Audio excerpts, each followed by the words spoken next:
Assalamualaikum warahmatullahi wabarakatuh. Kami dari kumpulan 4 akan insyaAllah membentangkan tentang hasil kajian. Jadi kumpulan kami mengambil tajuk membuat kajian tentang tajuk penerimaan mahasiswa terhadap pembelajaran secara atas talian. Okey, ahli grup kami adalah saya sendiri, Mahfuz bin Isa, A178093, dan kemudian Muhammad Hanif bin Abdul Rahim, A178099, dan yang ketiga Muhammad Muhandis bin Syaifuddin, A178025. Kami dari semester 2, sesi 2019-2020, pengajian berterusan jarak jauh, Fakulti Pengajian Islam, Universiti Kebangsaan Malaysia, Bangi, Selangor. Okey, InsyaAllah. Okey, untuk abstrak, tujuan kajian ini dijalankan adalah untuk mengetahui bagaimanakah keadaan pelajar, khususnya mahasiswa yang terpaksa menghadapi kelas secara atas talian sepanjang Perintah Kawalan Pergerakan yang mempunyai pelbagai halangan dan cabaran yang berbeza mengikut tempat, masa dan keadaan. Okey, metodologi kajian hanyalah dijalankan secara kuantitatif menggunakan Google Form dan disebarkan menggunakan medium media sosial kepada responden, dan sumber kajian juga terhadap perpustakaan atas talian dan carian atas talian. Hasil kajian mendapati sebahagian besar mahasiswa daripada responden tidak bersetuju dengan pembelajaran secara atas talian disebabkan beberapa faktor yang tidak dapat dielakkan dan wujud pelbagai halangan untuk menyebabkan diri dalam kelas secara atas talian. Okey, untuk pengenalan kajian ni ialah timbulnya selepas penularan wabak penyakit COVID-19. Jadi wabak penyakit ni boleh mengancam nyawa, dan kemudiannya kerajaan mengambil tindakan secara drastik untuk mengadakan Perintah Kawalan Pergerakan, iaitu mengahadkan sebarang perhimpunan dan tiada apa-apa sebarang aktiviti yang dijalankan di luar kawasan disebabkan takut merebaknya penyakit berjangkit COVID-19. Dan kemudian apabila PKP atau Perintah Kawalan Pergerakan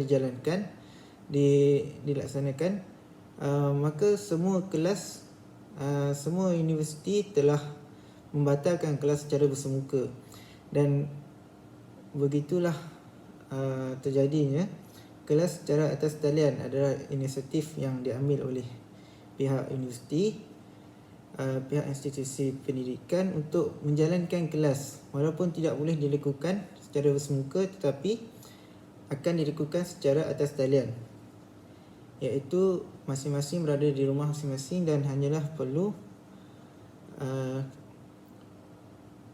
berinteraksi secara atas talian. Bismillahirrahmanirrahim. Alhamdulillahirabbil alamin, wassalatu wassalamu ala asyrafil anbiya'i wal mursalin wa ala alihi wa sahbihi ajma'in. Saya Muhammad Hanif bin Abdul Rahim, bernombor matrik A178099. InsyaAllah saya akan ambil bahagian, saya akan membentangkan tentang dapatan kajian dan perbincangan. Okey, baik. Dapatan kajian ni kita ada dua bahagian, terbahagi kepada dua, iaitu positif dan negatif. Okay? Yang positif adalah termasuk dalam 17 SDG itu adalah pendidikan yang berkualiti. Okay? Lepas tu separuh jumlah responden selesa dan ingin diteruskan kelas secara atas talian dalam masa pandemik COVID-19 lah. Dan setengah dapat memberi tumpuan dan memahami pelajaran, dan sebahagian besar pendapat jadual kelas itu sesuai yang disusun lah. Jadi negatif tu termasuk 17 SDG itu adalah kesihatan dan kesejahteraan. Kebanyakan pelajar mengalami keadaan yang tak sesuai untuk kelas secara atas talian. Separuh besar pelajar kurang terdapat kemudahan yang canggih seperti pautan wifi dan lain-lain. Dan sebilangan besar pelajar berpendapat bahawa pembelajaran yang tidak kondusif ketika kelas dijalankan. Dan perbincangan yang kami dapat adalah liputan di kawasan luar bandar yang kurang memberasakan dan menyebabkan line internet agak perlahan dan mengganggu proses pembelajaran bagi pelajar yang rumahnya bukan di bandar. Dan ramai antara pelajar yang terlepas pandang akan arahan yang dikeluarkan oleh pihak pengajar yang menyebabkan banyak benda pelajar terlepas dan tidak faham. Kebanyakan pelajar yang tidak mempunyai laptop menyebabkan masalah yang kadang-kadang tidak dapat akses masuk melalui telefon pintar dan keadaan telefon yang selalu hang. Keadaan pelajar yang tak fokus yang menyebabkan gangguan ketika proses pembelajaran dan menyebabkan pelajar kurang faham apa yang diajar oleh guru ketika pembelajaran atas talian. Dan berlaku godaman pada laman sesawan yang boleh menyebabkan maklumat peribadi pelajar terancam. Maklumat pelajar mudah untuk dicuri ketika sesi pembelajaran ketika pembelajaran atas talian berlangsung. Pelajar tidak menjaga adab dan tingkah laku semasa kelas atas talian berlangsung menyebabkan pelajar tidak faham sepenuhnya apa yang dipelajari dan menyebabkan tiada keberkatan ilmu yang dapat daripada guru. Baik, yang selebihnya insya-Allah kawan saya akan sambung. Jadi saya mengucapkan banyak-banyak terima kasih kepada doktor. Wabillahi taufiq wal hidayah. Assalamualaikum warahmatullahi wabarakatuh. Saya akan terangkan tentang kajian literatur.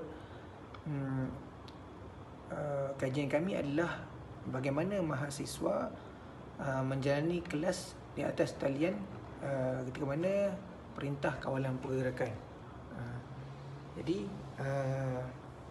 kajian yang kami buat menurut Afif dan Golan 1998 yang menyatakan bahawa dalam perbincangan secara elektronik kebanyakan pelajar terlibat secara pasif dan hanya sedikit sahaja yang mengemukakan soalan. Ia juga mencadangkan perbincangan secara elektronik boleh mewujudkan pengalaman pelajaran sekiranya ia dirancang dengan baik, berfokus dan mempunyai panduan sepanjang proses pembelajaran. Selain itu, terdapat juga kajian di New Jersey Institute of Technology terhadap 116 pelajar oleh Wu dan Hills 2003 mendapati secara keseluruhannya perbincangan atas talian memberi manfaat kepada para pelajar dalam kemahiran belajar dan meningkatkan kualiti pembelajaran pelajar. Manakala menurut Peter 2001 mengatakan kepuasan pelajar terhadap pembelajaran atas talian adalah kerana ianya mudah diakses, fleksibel dan interaksi antara guru dan pelajar.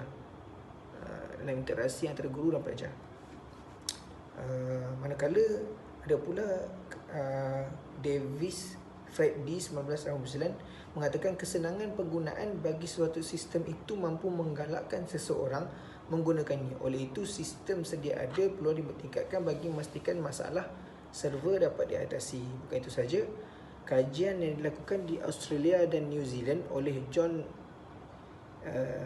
Johnston 2000, Alexander dan McDougall 2001 mendapati bahawa pembelajaran atas talian sangat sesuai dilaksanakan, terutama bagi subjek fizik sebagai penanda aras. Selain itu, melalui keratan akhbar juga menembual Prof. Maria Mahizir Hamzah bertarikh 19 April 2020 menyatakan kaedah ini juga ada beberapa kekangan, lebih lagi murid di kampung dan pedalaman. Juga hasil kajian mendapati 36.9% murid di seluruh negara tidak mempunyai sebarang peranti elektronik. Selain itu, kelajuan internet juga antara isu utama yang dihadapi murid ketika proses PDPC di rumah selepas PKP dikuatkuasakan sejak 18 Mac 2020. Hal ini membuatkan objektif pembelajaran hanya dapat dicapai oleh golongan tertentu. Tentang metodologi kajian, kajian kami menggunakan pendekatan kuantitatif untuk melihat sejauh manakah pandangan mahasiswa dalam menghadapi kelas online ketika mana tempoh perintah kawalan pergerakan. Jadi data dan maklumat yang dikumpul adalah melalui soal selidik yang diedarkan dengan menggunakan medium atas talian iaitu Google Form. Soalan-soalan yang ditanya adalah berkaitan bagaimana para pelajar ataupun mahasiswa menghadapi kelas atas talian ketika mana perintah kawalan pergerakan. Jadi responden kami adalah seramai 117 orang dan kami bagi mengumpul data proses pengedaran kami mengedarkan melalui medium aplikasi WhatsApp, Facebook, Telegram dan sebagainya supaya kami dapat mengumpulkan maklumat dengan lebih banyak. Jadi kemudian data yang dikumpulkan adalah terdiri daripada maklum balas responden terhadap soal kaji kredidik yang kami edarkan menerusi medium Google Form. Data yang diperoleh akan dianalisis secara automatik oleh medium tersebut. Penganalisan data melibatkan statistik deskriptif, statistik untuk menunjukkan markah min dan peratus digunakan untuk menjelaskan latar belakang responden. Soal sidik berkenaan dengan bagaimana pelajar atau mahasiswa menghadapi kelas atas talian ketika perintah kawalan pergerakan. Okey, untuk akhir sekali kesimpulan, kelas secara atas talian perlu diteruskan atas faktor keselamatan kerana jumlah pelajar begitu ramai sekiranya ingin dijalankan kelas secara bersemuka. Kaedah pelaksanaan kelas secara atas talian perlu diperhalusi dan dipertingkatkan untuk memperbaiki mutu pendidikan agar tiada yang ketinggalan walaupun kelas dijalankan secara atas talian.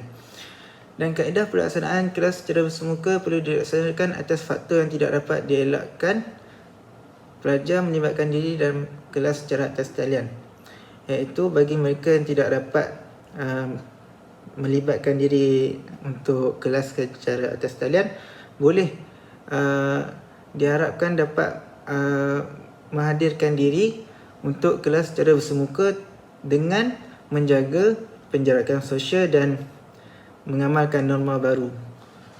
Persekitaran untuk dilakukan kelas perlu diseragamkan dan diselaraskan bersesuaian dengan peringkat pendidikan. Contohnya seperti sekolah rendah dan sekolah menengah dan juga universiti.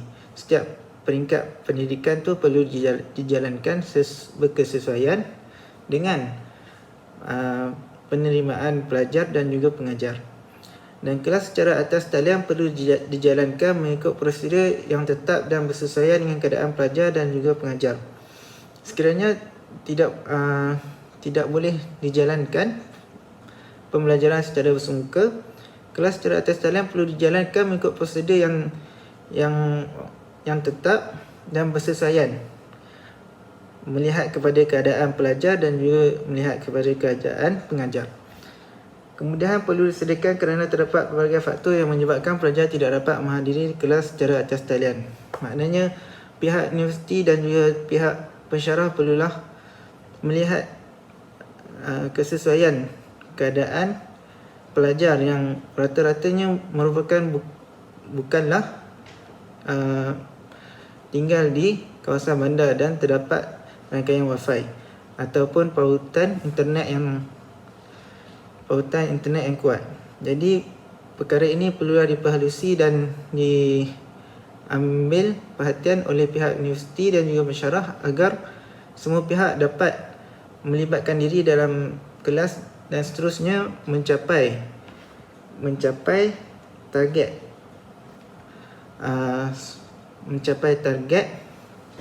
kelas di universiti dijalankan, iaitu menghabiskan semester yang sedang dilalui.